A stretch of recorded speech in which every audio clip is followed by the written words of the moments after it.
divine morning to everyone, and it gives me a great pleasure again to be here on this platform again with a really enlightened audience of spiritual doctors. It's a great honor, and I thank Dr. Sandeep and Dr. Saurav to again invite me. And I'll be talking on a very very important topic, very fascinating now, on the vagus nerve. And अभी वैसे इसके बारे में तो बहुत सालों से पता था, लेकिन lot of research is now going on also about its function. And so let's start. And so as we all know, the vagus nerve is one of the 12 cranial nerves that arises from the brain. And it has a course which goes right up to the body as compared to the other cranial nerves.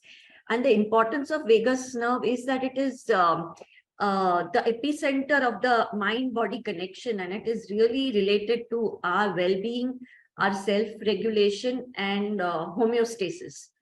So to know, let us, it has a lot of functions in the body. And to make it healthy and for our best well-being, how we can work on it and improve on it is what, and with lifestyle changes is what we will discuss today. So, so as you are all aware of, there are 12 pairs of cranial nerves, and all the cranial nerves, the first two supply the forebrain, and the other cranial nerves, mainly the head and the neck region. But it's only the 10th, means the vagus nerve, which goes all the way down to the lower abdomen. And we will know about that. We will see the entire course. And the vagus name comes from the term vagabond. In Latin, vagus means vagabond or wandering. So because the vagus nerve goes right down and it wanders in the entire body, that's why it is known as the vagus nerve. So just to briefly brush our knowledge of anatomy, there are 12 cranial nerves. The olfactory, optic supplies the eyes, and the other nerves, which are all the auditory, the motor functions of the face, the throat, the brain, and the taste, the tongue. And vagus nerve is the only one that goes all the way down, as you can see here. So it arises from the medulla, just below the midbrain, the pons, and the brain stem, that is, and it then gives rise to some branches, the auricular branch to the ears, also to the eyes. And then it travels down and it supplies, it goes on the side of the throat and in the carotid sheath, along with the major artery and the vein in the neck. And then it supplies our vocal cords, our voice box, the thymus, which is related to immunity, and then the lungs, so our the bronchi, and the lungs, so it's important for breathing. And we'll come to the functions. And the heart, so for blood pressure regulation, heart rate, and then traverses through the diaphragm and then into the abdomen. And you can see here that it gives branches to all the major organs in our digestive system in the abdomen. So starting with the liver, the gallbladder, and the pancreas, the spleen, both the kidneys, the small intestine, the large intestine as well, up to the transverse colon, and also in the females, the reproductive organs, and the bladder in the males, of course, both. So it has really encompasses the whole system, very important system in our body, the digestive system, and how it affects and it interacts. And it is the major communication from the intestines, right, and to our brain, and how it interacts with the gut microbes, microbiota in the intestines also we'll see. So as you are all aware that we have two systems, nervous system in our body, the autonomic nervous system, which regulates all our vital functions and which we are not aware of. So that is why the term autonomic. And there are two systems, the sympathetic and the parasympathetic. And sympathetic both are needed for our day-to-day life, and both need to be in balance and homeostasis. So how that happens is what we are going to see in this talk today. So sympathetic nervous system is for our fight and flight response, and freeze also. So whenever there's a threat, or whenever we feel threatened or in fear, that is when the sympathetic nervous system operates, and it increases the heart rate, dilates the bronchi, it stops the digestion. So it is an accelerator. And the parasympathetic nervous system is a deaccelerator, and both need to be in balance. So whenever there's a danger, we either run or we freeze. So that response, and the hormones that are produced in this are the cortisol and the adrenaline hormones. And in the parasympathetic nervous system, the vagus nerve is the most important nerve. And this is for rest, digest, and relax. And this is also equally important. Both are important. So here it helps in the digestion, in lowering the heart rate and blood pressure, and bringing a very calm state. So this balance we will see in detail and how to achieve that. और दूसरा है the gut brain connection, or the enteric nervous system is now a third nervous system, which is also very important.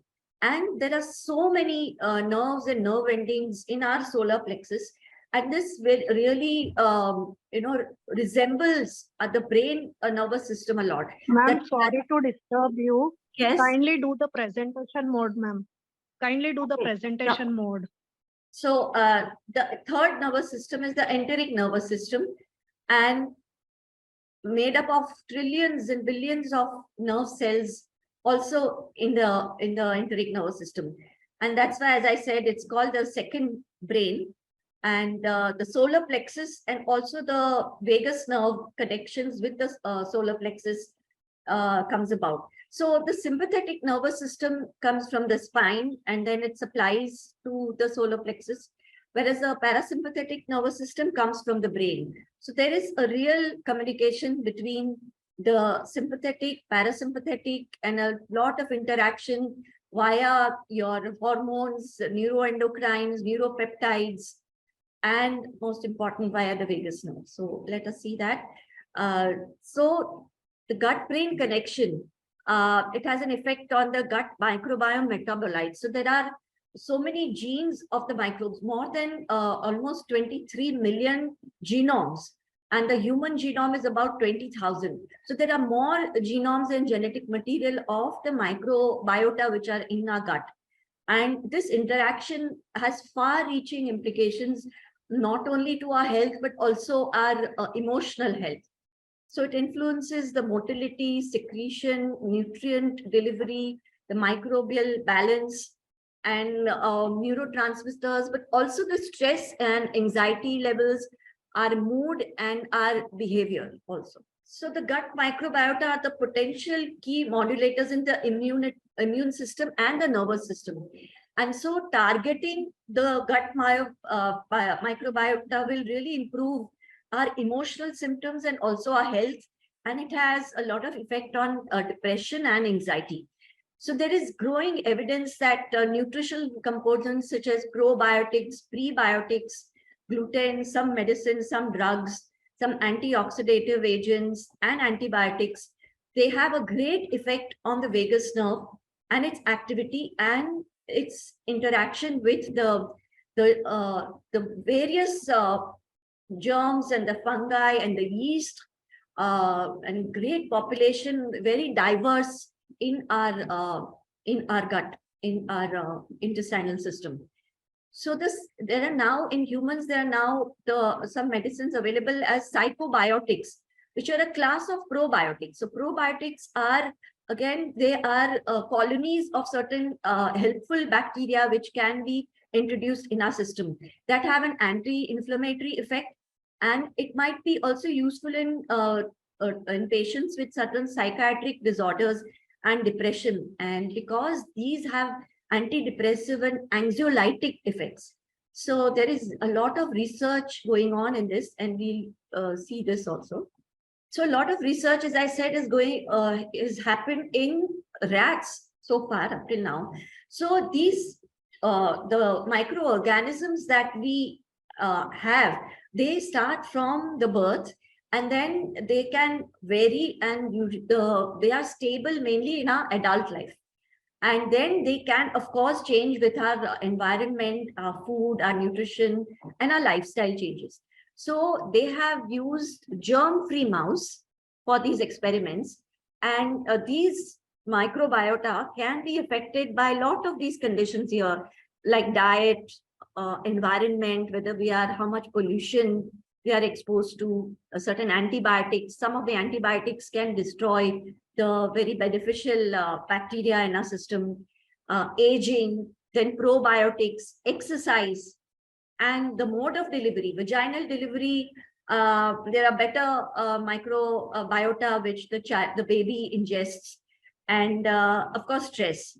And they did a lot of research on germ-free mice, and where they injected these microbiota from patients who were suffering from Parkinsonism, depression, Alzheimer's, and they found that these mice started suffering from those conditions.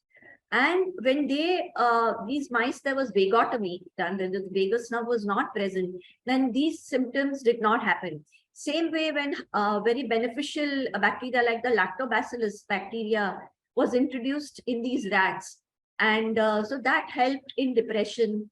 But when the vagus nerve was cut, then the same effects were not there. That means that the vagus nerve is so important in communicating with these microbiota and with the communication with the brain. So, and it communicates via, there are so many folds in our intestine in the mucosal levels. And the vagus nerve has both sensory function as well as the motor function. So sensory function is through the nerve endings that are there in the mucosal lining, in the villi, and the motor function is when the nerves are in the muscle layer of the intestine. So this is a very fascinating topic, and exactly how these changes happen is still they're working on, but they're very exciting research going on right now. And so these are far-reaching implications, especially in treating those patients with depression and psychiatric conditions, where instead of giving them very high toxic medicines, which are so difficult to go through the blood-brain barrier, whereas if we can work on the second brain, and then a lot of benefits can be there, and improving our health and stimulating our vagus nerve. So as I said, the primary function is the parasympathetic, how it is responsible for the operation of our digestive tract, heart rate, our respiration, and the sensory, even our taste from behind the back of the tongue. Also, all the specific mechanisms of the abdomen, heart, lung, throat, and motor. So our enabling speech, swallowing, our gag reflex. So it is supposed to suppress inflammation via the cholinergic and anti-inflammatory pathway, the vagus nerve. It decreases the heart rate and decreases the vascular tone, so improves the relaxation. It increases the gastric juices, gut motility, and the acid that is produced in the stomach. So it aids in digestion. It regulates the insulin secretion and glucose homeostasis in the liver, so it helps in detox. And in the mouth, the taste information is sent via 3 cranial nerves, but vagus nerve is one of them, and is needed for the gag reflex. There is, the vomiting and swallowing and the coughing. So that is where the vagus nerve is useful. And it decreases the vascular tone. It lowers the blood pressure. And in the brain, it helps by keeping anxiety and depression at bay. And it opposes the sympathetic response to stress. So ये अभी हमारी जिंदगी ऐसी हो गई है कि बहुत ज्यादा stress हम रह रहे हैं, हम क्रॉनिक स्ट्रेस में जी रहे हैं। तो कुछ भी जो भी हम कॉन्स्टेंटली एंजाइटी और फियर में रहते हैं, ट्रैफिक से या छोटी छोटी बातों से, या चिल्ड्रन एजुकेशन, कुछ भी आप ले लीजिए, तो ये हमारे normally sympathetic system is on the overdrive, and we tend to forget to use this parasympathetic system and the vagus nerve to bring this imbalance, and that is what we will discuss now. So when the vagus nerve is not functioning optimally, so these are the long list of diseases. The lambi list hai ye ke this almost 80% to 90% of the people, actually even I see in my practice, they all suffer from some condition like this. It's so let's go through this list, and then, you must be knowing at least somebody in your family or in your friends who is suffering from all this. They are so common, and they can all be tackled by lifestyle changes. So diabetes, heart conditions, thyroid problems, stomach and digestive problems. Almost everybody has acidity, complaints of acidity, gas, bloating, then epilepsy, fainting attacks, the vasovagal, the syncope, as we say, that is also by the vagus nerve. Nervous system disorders, anxiety, multiple sclerosis, degenerative disorders like Parkinson's, anxiety, stress, food allergies, sensitivities, autoimmune disorders, mental clarity, memory loss, brain fog, and going on to the emotional and psychiatric disorders like depression, antisocial behavior, immune disorders, blood sugar problems, ringing in the ears, tinnitus, kidney issues, where there's impaired electrolyte and metabolism, water imbalance, gallbladder problems, stones in the gallbladder, ear or tongue, infertility issues, especially in females, cancer, and autism. So this is a very long list of problems when the vagus nerve is impaired. And this is now an epidemic that we now are constantly, or most of us are on the phone like this, where there's stress on our neck and our cervical vertebrae, and that because the vagus nerve is traveling along in the neck, so it produces a great strain on the vagus nerve, and this also creates tension and impaired function of the vagus nerve. So what are the major causes of poor vagal tone, where the function is not proper? Chronic stress and poor sleep. Most of us, because now of our addiction to the social media and the mobiles and other electronic devices, there's poor sleep, early childhood traumatic experiences, post-traumatic stress disorders, head injuries, poor breathing mechanics, and say if there's asthma or because of pollution, chronic infections, blood sugar imbalances, and high toxic load. So all this causes a poor vagal tone. So what is a healthy vagus nerve, and what is vagal tone?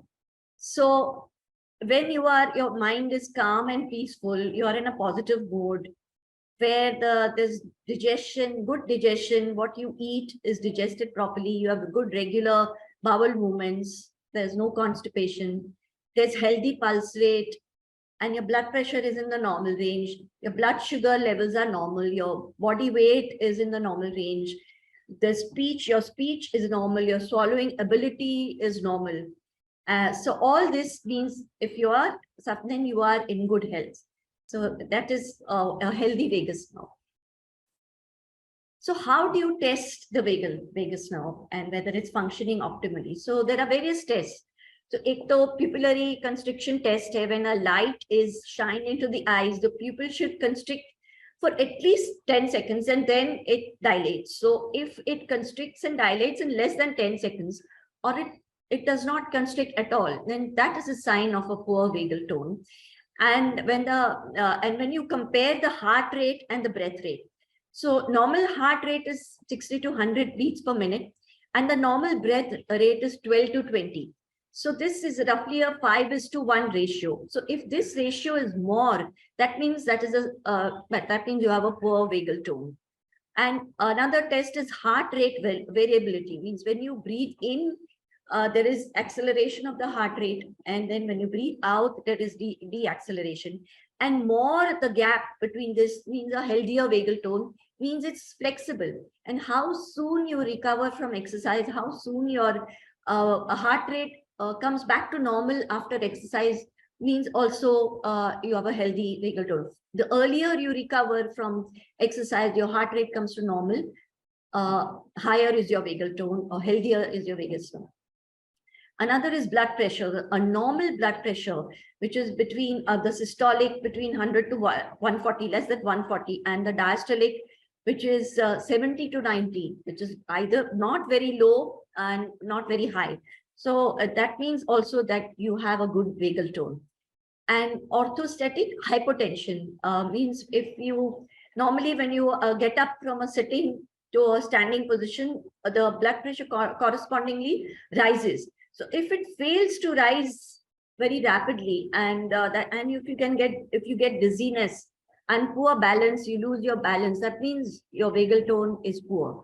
So these are the ways in which you can test whether you have a healthy vagal tone or not.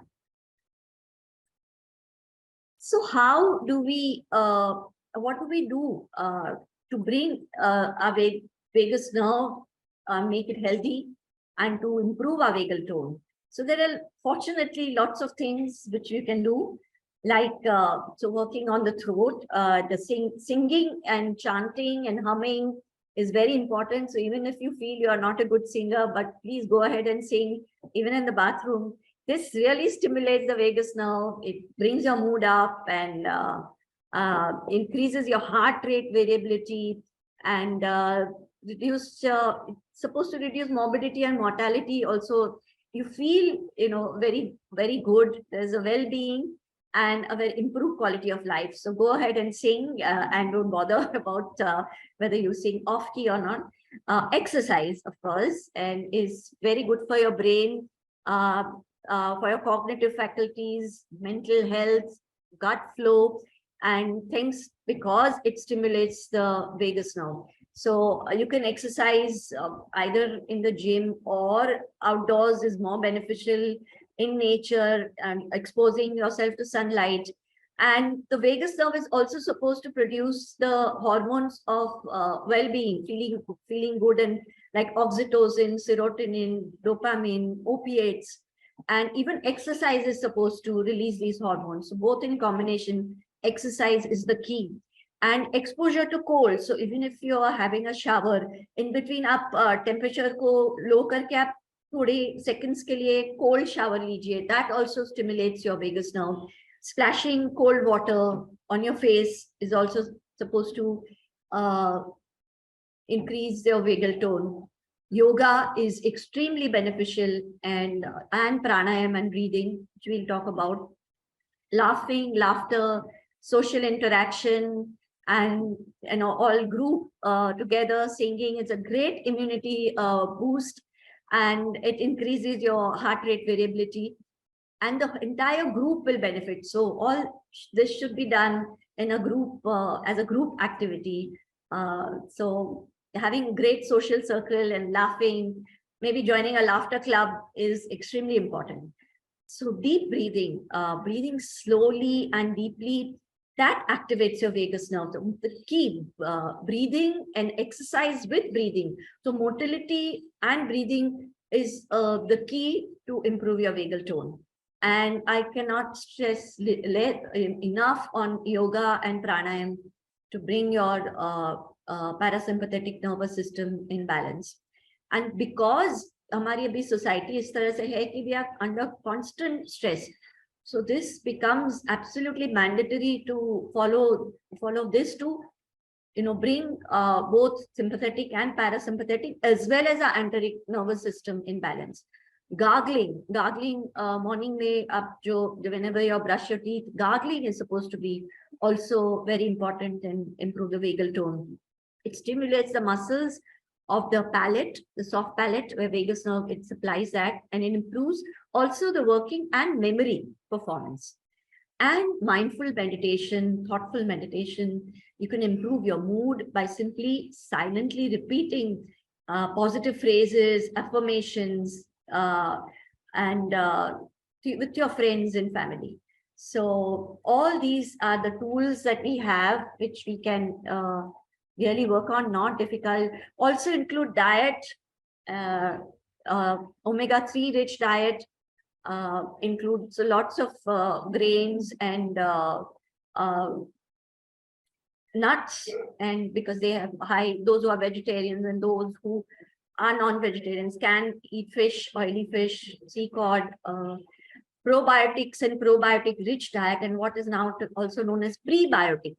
Prebiotic rich diet means those food that give they're supposed to give energy to the bacteria that are there in our gut, and probiotic rich diet. So what are the probiotic rich diet? And we have in our Indian food array of probiotic rich diet, yogurt, idli, dosa, all the food that are fermented. And I think recently I attended a talk again with Dr. Khadir Ali.